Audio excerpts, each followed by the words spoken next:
삶의 기적을 일으키는 30분 예배를 시작하도록 하겠습니다. 하나님께서 오늘 우리에게 주신 말씀은 사도행전 12장 1절에서 12절까지 말씀입니다. 이 말씀 제가 봉독하도록 하겠습니다.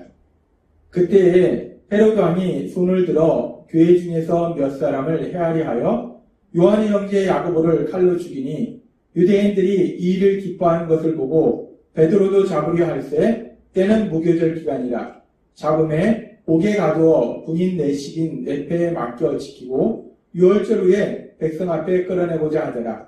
이에 베드로는 옥에 갇혔고 교회는 그를 위하여 간절히 하나님께 기도하더라.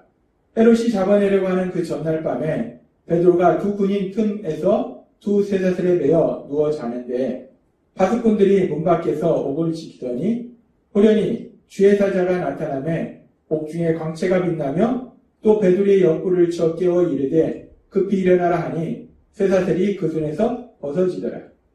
이에 베드로가 정신이 들어 이르되 내가 이제야 참으로 주께서 그의 천사를 보내어 나를 헤롯의 손과 유다 백성의 모든 기대에서 벗어나게 하신 줄 알겠노라 하여 깨닫고 마가라는 요한의 어머니 마리아의 집에 가니 여러 사람이 거기에 모여 기도하고 있더라.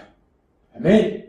오늘도 이 시간 하나님께서 우리에게 주신 말씀을 듣기 전에 잠시 기도하는 시간 갖도록 하겠습니다. 하나님 아버지, 오늘도 저희들을 사랑하셔서 하나님 아버지 친히 저희를 만나주시고 하나님 아버지께서 저희에게 말씀해 주시니 감사합니다. 하나님 아버지, 오늘도 주시는 말씀을 통해서 연약하고 어리석고 미련한 저희를 사랑하시는 하나님의 그 놀라우신 사랑을 다시 한번 기억하게 하시고 그렇게 저희를 사랑하시는 하나님을 믿음으로 인해서 담대하게 세상을 사랑하는 저희가 될 수 있도록 은혜 베풀어 주옵소서. 예수님의 이름으로 감사하며 기도드리옵나이다. 아멘. 지난주에도 하나님께서 우리에게 말씀해 주셨다시피 사도행전 12장의 말씀에 보면은 이제 내일이면은 헤롯이 자신을 죽이려고 하는데도 불구하고 베드로는 감옥에서 잠을 자고 있었어요. 그런데 그런 베드로를 사랑하시는 하나님, 그 베드로에게 사명을 주신 그 하나님께서는 베드로를 천사를 보내주셔서 그 감옥에서 구해주시는 그 놀라운 역사를 체험하게 하십니다. 하나님께서는 시편 121장의 말씀처럼 그렇게 우리를 구해주신다는 것. 하나님께서는 베드로 사도뿐만 아니라 이제 예수님을 믿고 하나님의 사랑받는 아들과 딸로 살아가는 우리들을 그렇게 구해주십니다. 시편 121장 7절에서 8절 말씀. 여호와께서 너를 지켜 모든 환난을 면하게 하시며 또 내 영혼을 지키시리로다. 여호와께서 너의 출입을 지금부터 영원까지 지키시리로다. 아멘. 하나님은 하나님을 믿는 사람들을 영원까지 지켜주신다라고 말씀하세요. 그 말씀 그대로 하나님께서 사랑하시던 베드로 사도를 감옥에서 구해주시고 지켜주신 것을 우리가 볼 수 있습니다. 근데 그렇게 하나님께서는 우리를 지켜주시는 하나님이신데 그런데 우리가 이 말씀을 읽고 묵상하다 보면 그러면서 분명히 하나님께서 베드로 사도를 지켜주셨는데 구해주셨는데 그런 하나님의 역사하심을 보면서도 우리 안에는 한 가지 질문이 생겨요. 왜냐하면 하나님께서는 그렇게 분명히 베드로 사도를 지켜주셨는데 그런데 사도행전 12장 2절의 말씀처럼 요한의 형제 야고보를 칼로 죽이니 라는 말씀처럼 하나님께서는 분명히 베드로 사도를 헤롯 왕이 죽이려고 하는 그 상황 속에서 지켜주셨어요. 구해주셨어요. 그런데 베드로 사도와 같이 예수님의 12제자 중에 한 명이었던 그 당시 교회에 큰 영향력을 행사했던 야고보 사도는 헤롯 왕이 칼로 죽였다는 겁니다. 헤롯 왕이 처형했다는 겁니다. 하나님께서 베드로 사도는 분명히 지켜주셨는데 야고보 사도는 하나님께서 죽음에서 구해주지 않았다는 겁니다. 왜 베드로 사도는 하나님께서 지켜주셨는데 야고보 사도는 죽음에서 구해주시지 않으셨을까?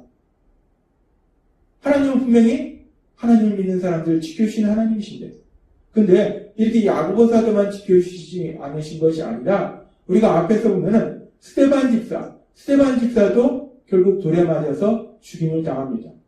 분명히 하나님은 시편 121장의 말씀처럼 하나님을 믿는 사람들을 지켜주시는 하나님이 맞는데, 그런데 왜 하나님은 베드로 사도는 지켜주셨는데 야고보 사도나 스데반 집사는 죽음에서 구해주시지 않으셨을까? 그 죽음의 위기에서 지켜주시지 않으셨을까?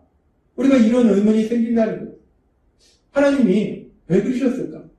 왜 누구는 지켜주시고 누구는 지켜주시지 않으신 건가?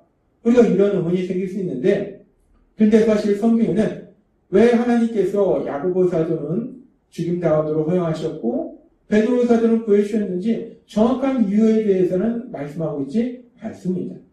그래서 우리가 사실 하나님의 그 뜻이 무엇인지, 로마서 12장 2절의 말씀처럼 하나님은 언제나 온전하시고 기뻐하시고 선하신 뜻대로 행하시는데, 그 하나님의 선하신 뜻이 무엇인지는 사실 우리는 온전히 알 수 없습니다.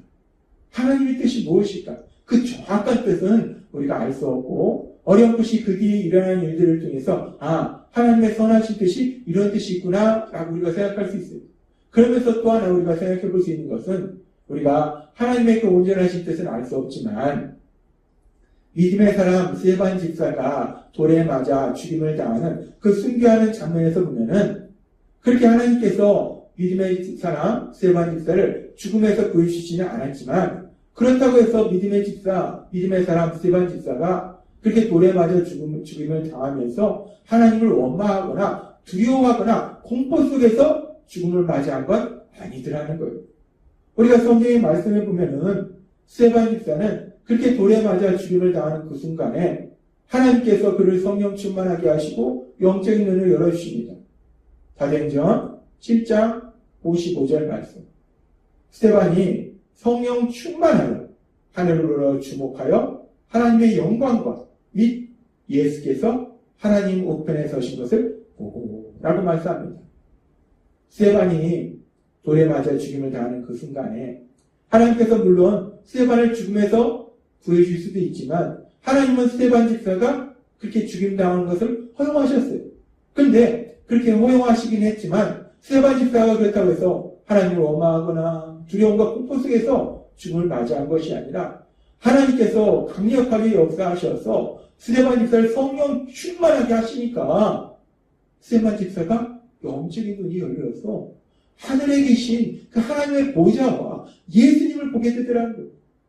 그렇게 스데반 집사가 성령 충만함으로 인해서 영적인 눈이 열려서 하나님을 바라보고 우리 예수님을 바라보면서 스데반 집사는 두려움 속에서 죽음을 당하는 것이 아니라 오히려 반대로 담대하게 죽음을 맞이하더라는, 기쁨을 죽음으로 맞이하더라는 겁니다. 따라서 우리가 사도행전 12장 2절에 보면은 야고보 사도가 또한 그렇게 헤로데 왕에 의해서 칼로 죽임을 당했는데, 야고보 사도가 죽임당하는 장면에 대해서는 자세히 말씀하고 있지 않지만, 우리가 믿음의 사람 스데반 집사의 죽임당하는 장면을 볼 때 야고보 사도도 하나님께서 그렇게 성령 충만하게 하셔서 두려움이나 공포 속에서 죽음을 맞이하는 것이 아니라 스데반 집사처럼 담대하게 기쁨 속에서 죽음을 맞이할 수 있도록 해주셨을 것이다 라고 우리는 생각할 수 있습니다. 그렇습니다. 우리가 사도행전 12장의 말씀을 보면서 하나님께서는 시편 121장의 말씀처럼 우리를 지켜주시는 하나님이신데, 그 하나님이 베드로 사도는 지켜주셨는데 왜 야고보 사도는 지켜주시지 않으신 건가? 우리는 그 정확한 이유를 알 수는 없다는 거예요. 근데 분명한 것은 하나님께서는 하나님을 사랑하는 믿음의 사람들을 사랑하시기 때문에 혹여나 그렇게 죽임을 당하는 그런 상황을 만날지라도 스데반 집사처럼 그렇게 성령 충만하게 만들어 주셔서 두려움 속에서 죽음을 맞이하는 것이 아니라 담대하게, 아니 오히려 기쁨으로 죽음을 맞이하도록 만들어 주신다는 거예요. 그리고 사실 더 중요한 것은 예수님을 믿는 대부분의 우리들은 사실은 우리가 스데반 집사나 야고보 사도처럼 그렇게 엄청나게 믿음이 큰 것은 아닙니다. 그래서 대부분의 우리는 스데반 집사나 야고보 사도처럼 그렇게 순교의 그런 큰 고통을 당할 일은 없다는 겁니다. 그러면서 우리가 계속해서 생각해 볼 때, 우리가 예수님을 믿을 때 우리가 스데반 집사나 야고보 사도처럼 이렇게 엄청난 고통을 당하는 일은 없습니다. 이렇게 엄청난 고난이 우리에게 오는 일은 없어요. 그런데 그렇게 스데반 집사나 야고보 사도처럼 이렇게 엄청나게 큰 고난이 우리에게 오지는 않지만 그래도 예수님을 믿는 우리들을 생각해 보면은 우리가 때로는 참기 힘들 정도의 고난이 우리 삶 속에 있을 수도 있다는 거예요. 그런데 문제는 그런 고난 속에서 시편 121장의 말씀처럼 우리를 지켜주신다는 말씀하신 하나님께서 우리를 그 고난에서 빨리 구해주시지 않을 때도 있다는 거예요. 왜 우리를 그 고난에서 빨리 구해주시지 않는가? 하나님은 분명히 우리를 지켜주시는 하나님이신데 왜 우리를 빨리 그 고난에서 구해주시지 않는가? 라는 의문이 생길 수 있어요. 그리고 우리가 그런 순간에 하나님이 왜 우리를 지금 당장 그 고난 속에서 구해주시지 않는지 그 하나님의 온전하신 뜻은 우리가 사실 알 수 없다는 거예요. 그런데 중요한 것은 우리가 하나님의 그 뜻을 하나님의 그 선하신 뜻을 온전히 알 수는 없지만 하나님은 분명히 우리에게 말씀하신 그리고 하나님께서 역사하신 분명한 진리가 있다는 거예요. 그 진리는 뭐냐면 하나님께서는 우리를 너무나 사랑하신다는 거예요. 그래서 죄를 지은 우리를 대신해서 독생자 예수님을 십자가 죽으심에 내어주실 만큼 그렇게 우리를 사랑하신다는 거예요. 하나님께서는 바울 사도를 통해서 로마서 5장 8절에서 이렇게 말씀합니다. 우리가 아직 죄인 되었을 때 그리스도께서 우리를 위하여 죽으시고 하나님께서 우리에 대한 자기의 사랑을 확증하셨느니라. 아멘. 우리가 때로는 참기 힘든 고난 속에 있는데도 불구하고 하나님께서 우리를 빨리 구해주시지 않을 때도 있다는 거예요. 그런 순간 우리를 지켜주시는 하나님이 왜 나를 지켜주시지 않는가? 하나님의 뜻이 무엇인가? 우리는 혼란스러울 수 있어요. 그리고 아무리 기도해도 그 하나님의 선하신 뜻을 우리가 깨닫지 못할 때도 있습니다.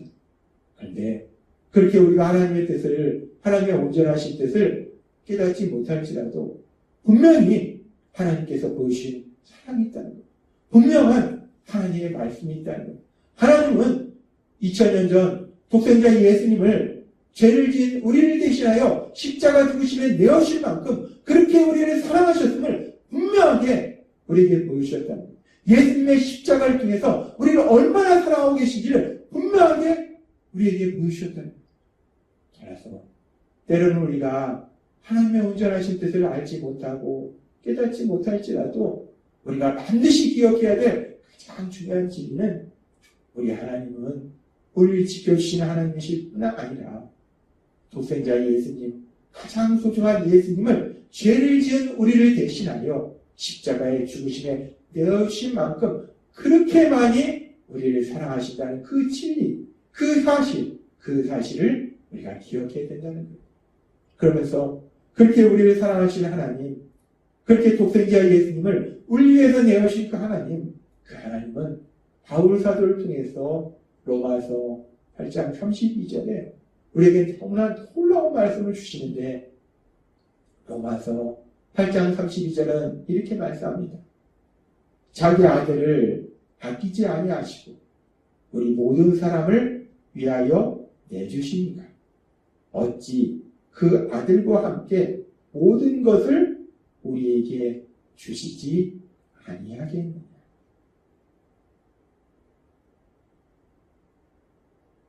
하나님 아버지께 가장 소중한 독생자 예수님까지 우리를 대신하여 십자가 죽으심에 내어주신 그 하나님께서 가장 소중한 것을 우리를 위해서 내어주신 그 하나님께서 더 이상 무엇이든지 우리에게 주시지 않겠느냐라고 말씀하신다는 거예요. 그렇습니다. 우리 하나님은 하나님에게 가장 소중한 독생자 예수님을 우리 위하여 죽음에 내어주셨어요. 그렇다면 그렇게 우리를 사랑하신 하나님이 우리에게 무엇이든지 주시지 않겠는가? 하나님은 오늘 말씀을 통해서 우리에게 다시 한번 기억하게 하십니다. 우리가 믿는 하나님은 우리를 지켜주시는 하나님이세요. 근데 때로는 우리가 삶을 살아갈 때 우리가 참기 힘든 고난 속에 있음에도 불구하고 우리를 빨리 그 고난 속에서 구해주지 않을 때도 있다는 겁니다. 그러나 그런 순간에도 우리가 반드시 기억해야 될 가장 중요한 진리는 우리 하나님은 독생자 예수님을 바로 나를 위하여 십자가에 내어신 만큼 그렇게나 많이, 그렇게 엄청난 사랑으로, 내가 감히 상상할 수 없는 그 놀라우신 사랑으로 나를 사랑하고 계신 하나님이심을 믿으시는 여러분이 되시기를 바랍니다. 따라서 우리가 세상을 살아갈 때 우리 삶 속에 그 어떤 일을 만날지라도 그렇게 예수님의 십자가 죽으신 만큼, 그렇게 예수님을 십자가에 내어신 만큼, 그렇게 우리를 사랑하신 하나님, 그 하나님을 믿음으로 인해서 담대하게 나아가서 하나님이 행하시는 그 놀라운 역사를 풍성하게 체험하시는 여러분이 되시길 주님의 이름으로 축원합니다. 기도하겠습니다. 하나님 아버지 감사합니다. 오늘도 주신 말씀처럼 우리 하나님은 독생자 예수님을 우리를 위하여 십자가에 내어신 만큼 그렇게 우리를 사랑하신 하나님, 그 하나님의 사랑하신 믿음으로 담대하게 세상을 살아가는 저희가 될 수 있도록 은혜 베풀어 주옵소서. 예수님의 이름으로 감사하며 기도드렸습니다. 아멘. 이 시간도 하나님께서 우리에게 주신 말씀을 묵상하면서 조용히